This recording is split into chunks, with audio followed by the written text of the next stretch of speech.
Demikian putusan sudah dijatuhkan. Intinya permohonan pra peradilan dari pemohon dikabulkan.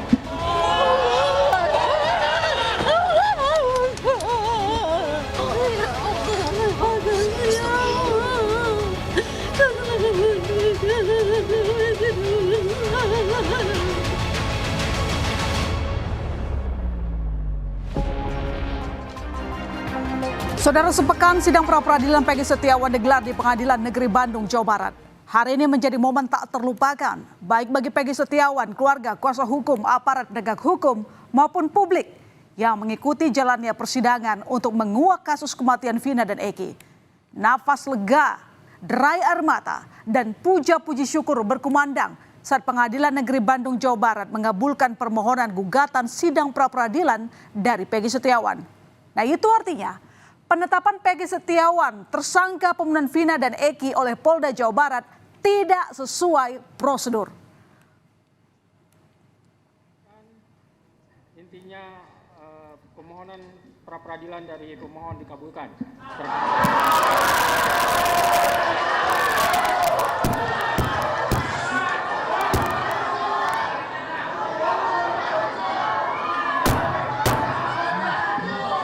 Sidang dinyatakan ditutup. Sesaat setelah Hakim Tunggal Eman Sulaiman mengabulkan gugatan pra-peradilan yang diajukan Peggy Setiawan dalam kasus pembunuhan Vina dan Eki, pengunjung sidang sontak bersorak. Takbir dan ucapan syukur bergema memenuhi ruang sidang, pertanda lega dan bahagia. Hakim Eman Sulaiman memutuskan penetapan tersangka Peggy tidak sah menurut hukum dan menerima hasil gugatan tersebut. Kuasa hukum Peggy Setiawan menyatakan apresiasinya kepada Hakim Eman Sulaiman yang telah menjalankan tugasnya sebagai hakim.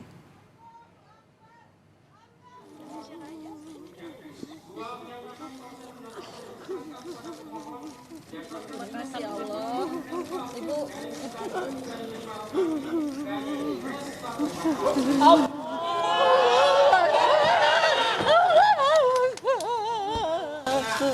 Ya saudara, tangis haru dan bahagia Kartini, Ibunda Peggy Setiawan pecah tatkala hakim menyatakan Peggy menang dalam gugatan pra-peradilannya.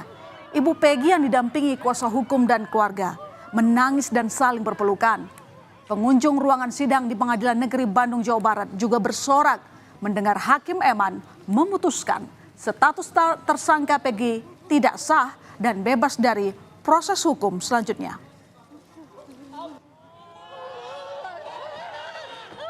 Banyak terima kasih karena anak saya sudah kembali, anak saya sudah pulang, sudah cukup. Kasihan Peggy di sana, sudah terlalu menderita, tidak pernah melakukan kesalahan.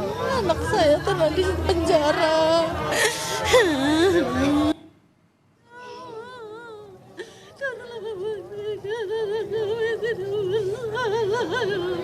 Udah, yuk.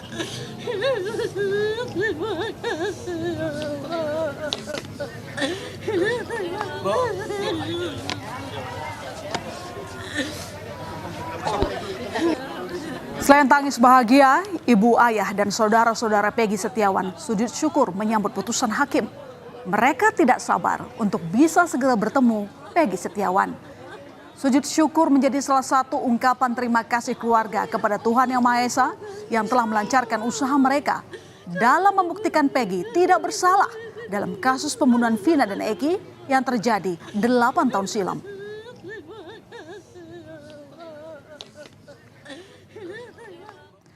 Dalam sidang, hakim membacakan 9 amar putusan. Di antaranya, hakim mengabulkan permohonan pemohon untuk seluruhnya.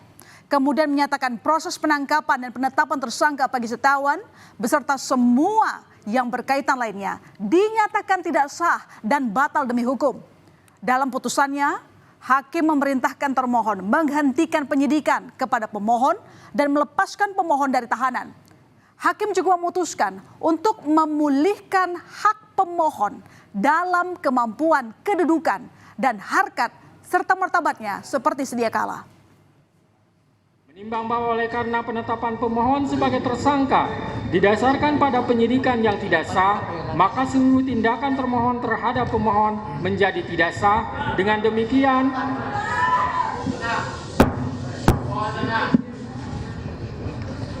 Dengan demikian, petitum dalam permohonan pra-peradilan pemohon secara hukum dapat dikabulkan untuk seluruhnya. Memerintahkan kepada termohon untuk menghentikan penyidikan terhadap perintah penyidikan kepada pemohon. 7. Memerintahkan kepada termohon untuk melepaskan pemohon dari tahanan. Polda Jabar menanggapi putusan hakim yang mengabulkan gugatan pra-peradilan Peggy Setiawan.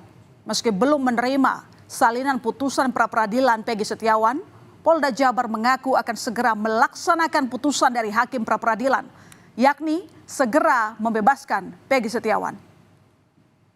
Tentu dari Polda Jabar kami akan mematuhi putusan sidang pra-peradilan yang telah diputuskan oleh Hakim Tunggal pra-peradilan untuk tersangka PS.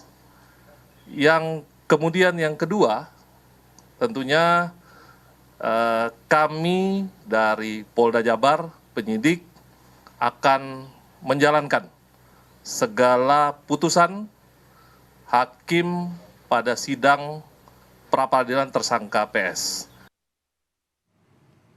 Dalam sidang putusan, hakim tidak sependapat dengan termohon, yaitu dengan bukti yang cukup minimal 2 alat bukti tanpa ada pemeriksaan calon tersangka terlebih dahulu.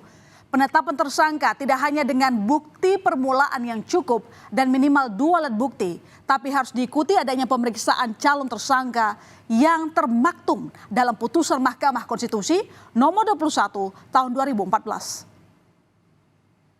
Bahwa hakim tidak sependapat dengan dalil termohon dan ahli dari termohon yang berpendapat untuk penetapan tersangka hanya dengan bukti permulaan yang cukup dan bukti yang cukup adalah minimal 2 alat bukti serta tidak harus adanya pemeriksaan calon tersangka terlebih dahulu. Menurut hakim, penetapan tersangka tidak hanya dengan bukti permulaan yang cukup dan bukti yang cukup adalah minimal 2 alat bukti, tetapi juga harus diikuti adanya pemeriksaan calon tersangka terlebih dahulu. Karena hal tersebut sudah jelas dan tegas termaktub dalam putusan Mahkamah Konstitusi nomor 21/PUU 12 Romawi /2014 tertanggal 16 Maret 2015. Telah memberikan syarat tambahan bahwa selain 2 alat bukti harus dilakukan pemeriksaan terhadap calon tersangka terlebih dahulu. Hakim juga menyebut penetapan daftar pencarian orang DPO terhadap Peggy tidak sah karena Peggy tidak pernah dipanggil. Hakim memang tidak sependapat dengan dalil Polda Jabar yang menyatakan tidak perlu pemanggilan terhadap Peggy. Menurut Hakim, Peggy dan keluarganya berhak mengetahui bahwa Peggy masuk dalam DPO guna pembelaan diri. Adanya pemanggilan itu secara nyata dan tegas telah diatur dalam peraturan Kepala Kepolisian RI nomor 14 tahun 2012 tentang manajemen penyidikan tindak pidana dan peraturan Kepala Kepolisian RI nomor 6 tahun 2019 tentang penyidikan tindak pidana. Bahwa hakim tidak sependapat dengan dalil dari termohon yang mengatakan tidak perlu pemanggilan terhadap pemohon. Karena menurut hakim, pemohon dan keluarganya berhak mengetahui bahwa dirinya masuk ke dalam daftar pencarian orang DPO. Guna pembelaan diri, terlebih lagi kewajiban harus adanya pemanggilan tersebut secara nyata dan tegas telah diatur dalam Peraturan Kepala Kepolisian Negara Republik Indonesia nomor 14 tahun 2012 tentang manajemen penyidikan tindak pidana dan Peraturan Kepala Kepolisian Negara Republik Indonesia nomor 6 tahun 2019 tentang penyidikan tindak pidana. Sehingga dengan demikian, menurut hakim penetapan DPO atas nama pemohon yang terjadi dalam rentang waktu antara tahun 2016 sampai tahun 2024 tidak sah menurut hukum. Dan saudara, keluarga Peggy beserta sejumlah kuasa hukum mendatangi kantor Ditreskrimum Polda Jabar. Mereka hendak menemui dan menjemput Peggy Setiawan. Menurut kuasa hukum, pihaknya masih menunggu proses administrasi pembebasan Peggy Setiawan dari Polda Jawa Barat. Persiapan administrasi, nanti dijemput dari tahtinya sama pihak penyidik. Untuk salinan dari PN sudah diterima katanya penyidik? Sudah, alhamdulillah. Karena kita untuk ini sih sudah dilegis, ya sudah dilegis pula karena memang untuk dasar Peggy dikeluarkan dari sini. Kapan katanya untuk keluar?